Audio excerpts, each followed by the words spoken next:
السلام عليكم ورحمة الله وبركاته. الحمد لله وكفى وسلام على عباده الذين اصطفى. أما بعد فأعوذ بالله من الشيطان الرجيم. ولقد أرسلنا رسلا من قبلك منهم من قصصنا عليك ومنهم من لم نقصص عليك. اللهم صل على محمد النبي الأمي وعلى آله وأصحابه أجمعين. সম্মানিত দিনী ভাই বোনেরা, মহান রব্বুল আলামিনের বিশেষ দয়ায় আমরা আমাদের আজকের এই ক্লাস শুরু করতে যাচ্ছি। প্রিয় দিনী ভাই বোনেরা, আজকের ক্লাসের বিষয়বস্তু হলো নবী ও রাসূলগণের প্রতি বিশ্বাসের 4টি মূলনীতি। প্রিয় ভাইয়েরা, আমরা পূর্বে আলোচনা করেছিলাম যে প্রত্যেক মুমিন মুমিনার উপরে ফরজ হলো সকল নবী ও রাসূলগণের প্রতি বিশ্বাস স্থাপন করা। কেননা ঈমানের মূল 6টি ভিত্তির একটি ভিত্তি হলো আল ঈমান বির রাসূল, সকল নবী রাসূলগণের প্রতি বিশ্বাস স্থাপন করা। কোনো ব্যক্তি ঈমানদার হতে পারবে না যতক্ষণ পর্যন্ত নবী ও রাসূলগণের প্রতি দৃঢ় বিশ্বাস স্থাপন না করবে। আসুন তাহলে নবী ও রাসূলগণের প্রতি বিশ্বাস স্থাপন করতে হলে আমাকে 4টি মূলনীতি মনে রাখতে হবে। প্রথম কথা হলো, আমাদের অন্তঃস্থল থেকে এই বিশ্বাস স্থাপন করব যে আল্লাহ সুবহানাহু ওয়া তাআলা প্রত্যেক জাতির নিকটেই নবী ও রাসূল প্রেরণ করেছেন। সকল নবী ও রাসূলগণ তারা সকল পাপাচার থেকে মুক্ত ছিলেন, এরা সত্যবাদী ছিলেন এবং আল্লাহর মনোনীত, এবং আল্লাহ সুবহানাহু ওয়া তাআলা তাদেরকে যে সকল দায়িত্ব প্রদান করেছেন বা যে সকল দায়িত্ব তাদের প্রতি আল্লাহ পাক দিয়েছেন, সব দায়িত্ব তারা যথাযথভাবে তার কওমের কাছে পৌঁছেই দিয়েছেন। সুতরাং আমাদের বিশ্বাস রাখতে হবে যে পূর্বের সকল নবী ও রাসূলগণের নাম যদিও আমরা জানি না, কোরআনুল কারীমে মাত্র 25 জন পয়গম্বরের নাম উল্লেখ করা হয়েছে, কিন্তু এই পৃথিবীতে নবী রাসূলগণের সংখ্যা অনেক বেশি। আল্লাহ রাব্বুল ইজ্জাতুল জালাল কোরআনে কারীম বলেছে, ওয়া ইম মিন উম্মাতিন ইল্লা খালা ফিহা নাযীর। এমন কোনো সম্প্রদায় পৃথিবীতে যায়নি যে সম্প্রদায়ের কাছে ভীতি প্রদর্শনকারী অর্থাৎ নবী রাসূলগণ যায়নি, এমন কেউ হয়নি। অর্থাৎ সব লোকদের কাছেই আল্লাহ সুবহানাহু ওয়া তাআলা নবী রাসূল প্রেরণ করেছেন। তবে কোরআনুল কারীমে শুধুমাত্র 25 জন পয়গম্বরের নাম কারণবশত উল্লেখ করা হয়েছে।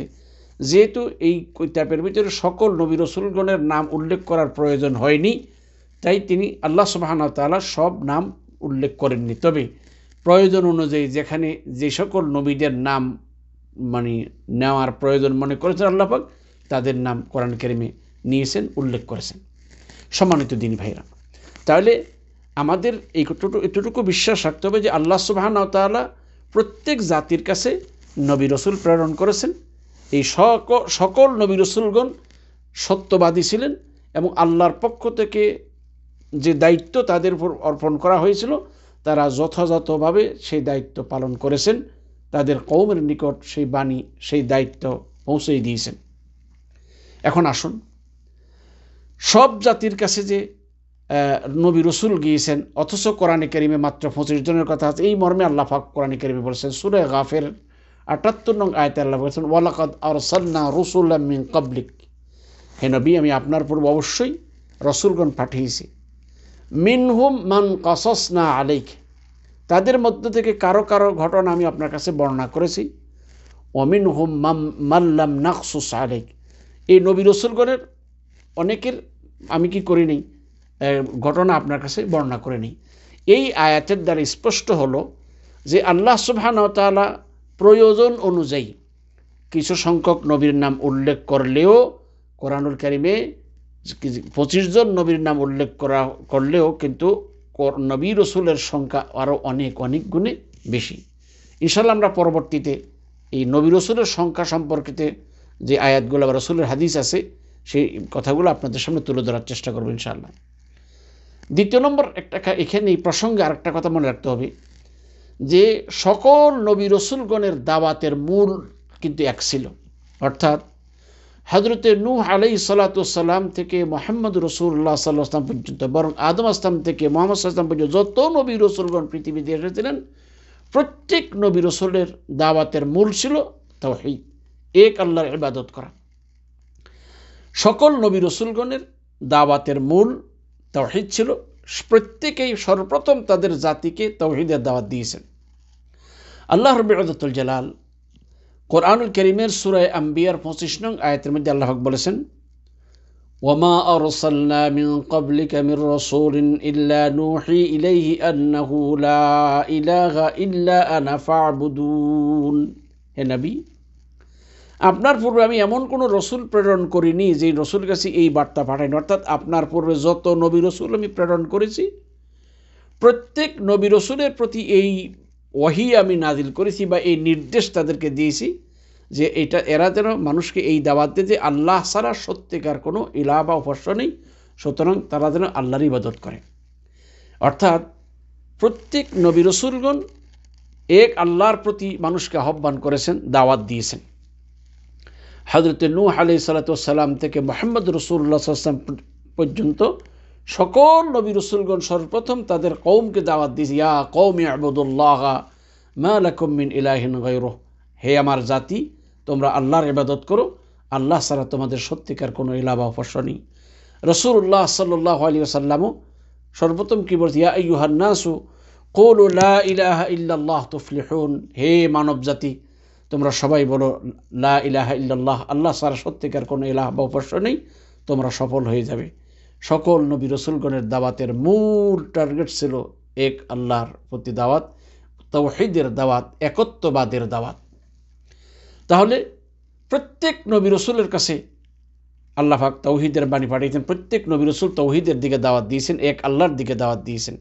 কোনো নবী রসুল তার উম্মতকে আল্লাহ ব্যতীত অন্য কারো ইবাদত করার মতো ও করার জন্য বলেননি। আল্লাহ পাক কোরআনে কারীমে বলেছেন, ওয়াসআল মান আরসালনা মিন ক্বাবলিকা মির রুসুলিনা আজআলনা মিন দুনির রহমানি আলিহাতান ইউবাদুন। আল্লাহ সুবহানাহু ওয়া তাআলা বলতেছেন, ওয়াসআল মান আরসালনা মিন ক্বাবলিক, আর আপনার পূর্বে আমি যে রসুলগণ থেকে যাদেরকে প্রেরণ করেছিলাম, অর্থাৎ আপনার পূর্বে যে নবী রসুলগণ আমি প্রেরণ করেছিলাম, আপনি তাদেরকে জিজ্ঞেস করে দেখেন কি রহমানের পরিবর্তে, অর্থাৎ দয়াময় আল্লাহর পরিবর্তে অন্য কোনো উপাস্য নির্ধারণ করে দিয়েছিলেন। অর্থাৎ আল্লাহ পাক এটা বলতেছেন, আমি কি আল্লাহ ব্যতীত, আমাকে ব্যতীত অন্য কারো উপাসনা করার ব্যাপারে আমি কি তাদেরকে বা অন্য কোনো উপাস্যকে নির্ধারণ করে দিয়েছিলাম? অর্থাৎ আপনার পূর্বে যত নবী রসুলগণ দাওয়াত দিয়েছেন, সকল নবী রসুলগণ এক আল্লাহর দিকে দাওয়াত দিয়েছেন, আল্লাহ তাআলা ব্যতীত আর কারো দিকে দাওয়াত দেন নাই। আল্লাহ তাআলাকে বাদ দিয়ে অন্য কারোর কোনো উপাস্যর উপাসনা করার নির্দেশ দেওয়া হয়নি। পূর্ব থেকে এই পর্যন্ত সকল নবী রসুলগণ একমাত্র আল্লাহ সুবহানাহু ওয়া তাআলার একত্ববাদের দিকেই দাওয়াত দিয়েছেন। তাইলে আমাদের এই বিষয়টা মনে রাখতে হবে, সকল নবী রসুলের দাওয়াতের মূল ছিল তাওহীদ। তবে হ্যাঁ, আল্লাহ সুবহানাহু ওয়া তাআলা মানুষের অবস্থার পরিপ্রেক্ষিতে বিভিন্ন বিধানের ক্ষেত্রে তাওহীদটা মূল ছিল। বিধানের ক্ষেত্রে কখনো আগপিছ হয়েছে, কখনো ব্যবধান হয়েছে, কিন্তু এটা শাখা প্রশাখার ক্ষেত্রে, মূল তাওহীদের ক্ষেত্রে নয়। এখন আসুন এই ব্যাপারে রাসূলুল্লাহ সাল্লাল্লাহু আলাইহি সাল্লাম এর একটি হাদিস রয়েছে, কোরআনের একটি আয়াত আমি আপনাদের সামনে তুলে ধরব। আল্লাহ পাক কোরআনে কারীম বলছেন, লিকুল্লিন জাআলনা মিনকুম শিরআতাও ওয়া মিনহাজা, আমি তোমাদের প্রত্যেকের জন্য নির্ধারণ করেছি শরীয়ত এবং স্পষ্ট পন্থা। অর্থাৎ প্রত্যেকের জন্য আল্লাহ পাক এই যে বিধিবিধান যেগুলো আছে, মানে চলার পথ আল্লাহ সুবহানাহু ওয়া তাআলা আলাদা দিয়েছেন, কিন্তু মূল তাওহীদ একটাই ছিল। এই জন্য রাসূলুল্লাহ সাল্লাল্লাহু আলাইহি ওয়াসাল্লাম বলেছেন, আল আম্বিয়া ইখওয়াতুন লিআল্লাত উম্মাহাতুহুম শাত্তা ওয়া দীনুহুম ওয়াহিদ। রাসূলুল্লাহ সাল্লাল্লাহু আলাইহি ওয়াসাল্লাম বলেছেন যে সকল নবীগণ হলো বৈমাত্রিক বাইয়ের মতো। অর্থাৎ আমাদের দেশে সৎ মা বলি না, অর্থাৎ এক বাবা মা দুই, বাবা এক মা দুই, স্বাভাবিক, এটা আমরা বোঝার জন্য বললাম। তো এই জন্য এক বাবা এক মা দুই, অর্থাৎ আমরা তাদের সৎ বাইর যেভাবে বলি আর কি, যেহেতু আমাদের সকলের পরিচয় পিতৃ পরিচয় বাবা, কিন্তু মা দুই মায়ের সন্তান। তো এই জন্য আল্লাহ রসুল বলেছেন যে সকল নবী রসুলগণের দিন ছিল এক, অর্থাৎ একত্ববাদ, আল্লাহর এক, আল্লাহ তাআলাকে একক বলে বিশ্বাস করে, এটা সকল নবী রসুলের মূল দাওয়াতের মূল ছিল। তবে বিধিবিধানের ক্ষেত্রে আল্লাহ পাক কি করেছেন, কিছুটা বেশ কম করেছেন। এটাও সময়ের কারণে মানুষের অবস্থার পরিপ্রেক্ষিতে আল্লাহ পাক ব্যবধান করেছেন। তবে এটা আল্লাহ সুবহানাহু ওয়া তাআলা এর হিকমত ভালো জানতেন, মানুষের অবস্থা সম্পর্কে ভালো জানতেন।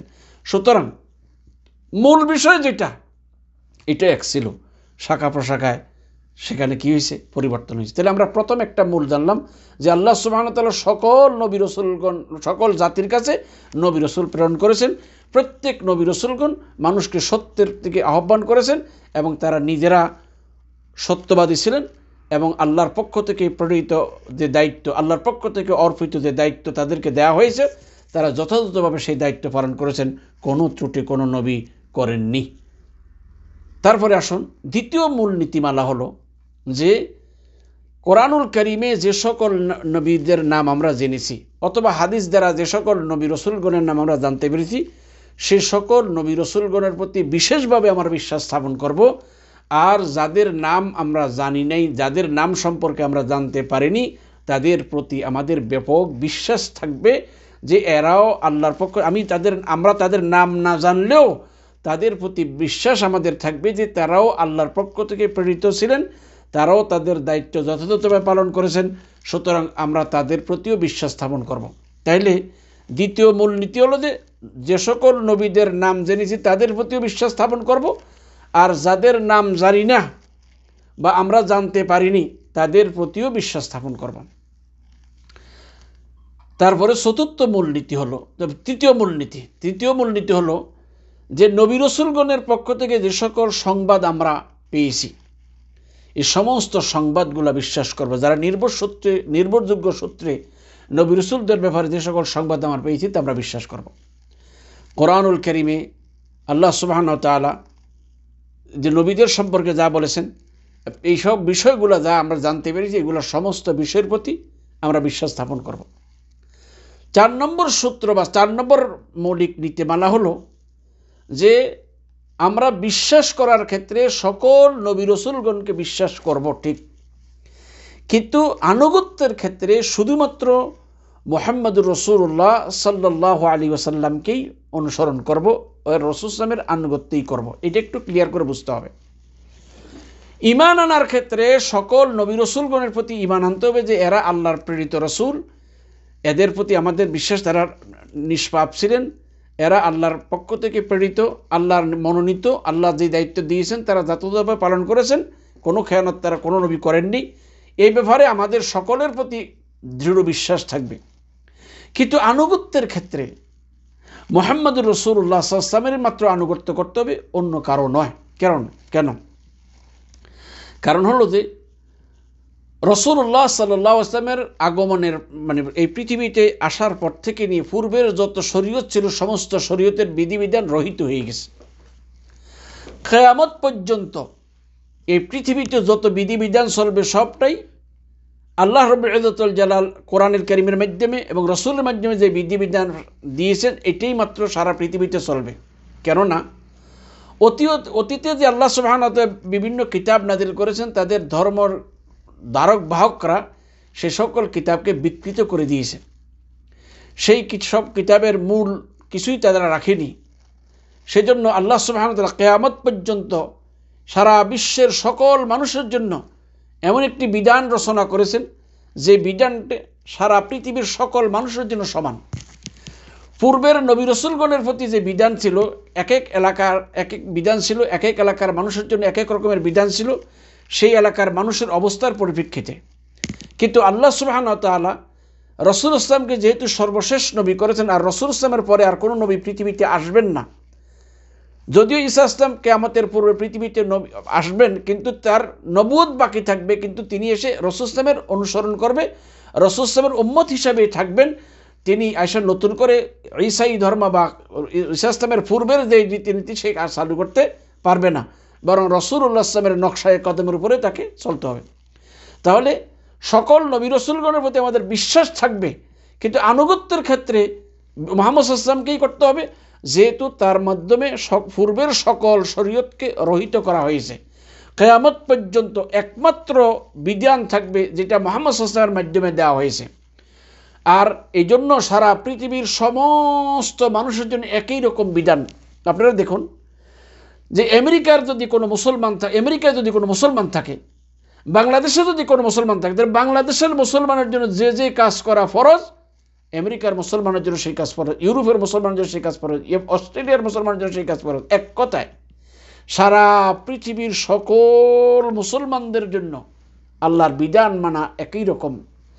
এমন নয় যে আমেরিকাতে মানুষ থাকে তাই তাদের পর্দা লাগবে না, আমেরিকাতে থাকলে যাকাত দেওয়া লাগবে না, আমেরিকাতে থাকলে নামাজ পড়া লাগবে না। না, বাংলাদেশের গরিব দুঃখী মানুষ একজন মুসলমান যেমন তার জন্য 5 ওয়াক্ত সালাত ফরজ, সামর্থ্য থাকলে যাকাত ফরজ, আর্থিক সচ্ছলতা থাকলে যাকাত ফরজ হবে, সামর্থ্য থাকলে জীবনে একবার হজ ফরজ হবে, তার জন্য যেমন হালাল হারাম এগুলো মান্য চলা ফরজ, আমেরিকাতে, ইউরোপে, অস্ট্রেলিয়াতে আরও যত দেশে আছে সকল দেশের মানুষের জন্য এই বিধানগুলো মান্য করা সমান ফরজ।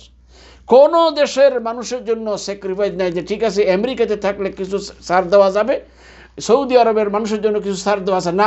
সৌদি আরবে থাকেন, আরব দেশের, আরব অনারব সব দেশের লোকদের জন্য আল্লাহর বিধান সমান, কারোর জন্য কোনো স্যাক্রিফাইস নেই। আপনি মুসলমান হয়ে যদি বসবাস করতে চান, আপনি যদি মুসলমান হিসেবে আল্লাহর সাথে সাক্ষাৎ করতে চান, তাহলে সারা পৃথিবীর সকল মুসলমানদের নীতি এক। হালাল যেটা বাংলাদেশি মুসলমানের জন্য হালাল, পৃথিবীর সব দেশের জন্য হালাল। গরিব বাংলাদেশের মুসলমানদের জন্য যেটা হারাম, পৃথিবীর সব দেশের মানুষের জন্য হারাম। কোনো দেশের মানুষের জন্য এমন নয় যে তারা আর্থিক সচ্ছলতা আছে বিধায় তার জন্য মদ হালাল করে জ্বালিয়ে দিলে না। হারাম হারামেই, হালাল হালালেই, কারোর জন্যই কোনো করা নেই। যে সারা পৃথিবীর সকলের জন্য একই বিধান কার্যকর করা হয়েছে। তাই কিয়ামত পর্যন্ত আনেওয়ালা সকল উম্মতের জন্য মুহাম্মদ সাল্লাল্লাহু আলাইহি ওয়াসাল্লামের মাধ্যমে, কোরআনের মাধ্যমে যে শরীয়ত, যে বিধান আল্লাহ দিয়েছেন, এই বিধানকেই মানতে হবে। এছাড়া অন্য কোনো বিধানের মাধ্যমে আল্লাহর নৈকট্য লাভ করা সম্ভব নয়, আখিরাতের মুক্তি লাভ করা সম্ভব নয়। প্রিয় ভাইয়ের, আসুন তাহলে 4টি মূল নীতিমালা আমরা মনে রাখবো এবং এই নীতিমালা অনুযায়ী চলার চেষ্টা করব। আল্লাহ আমাদেরকে কথাগুলো বোঝা, তদনুযায়ী আমল করার তৌফিক দান করুন। আমিন। ওয়া আখিরু দাওয়ানা আনিল হামদুলিল্লাহি রাব্বিল আলামিন। আসসালামু আলাইকুম ওয়া রাহমাতুল্লাহি ওয়া বারাকাতুহু।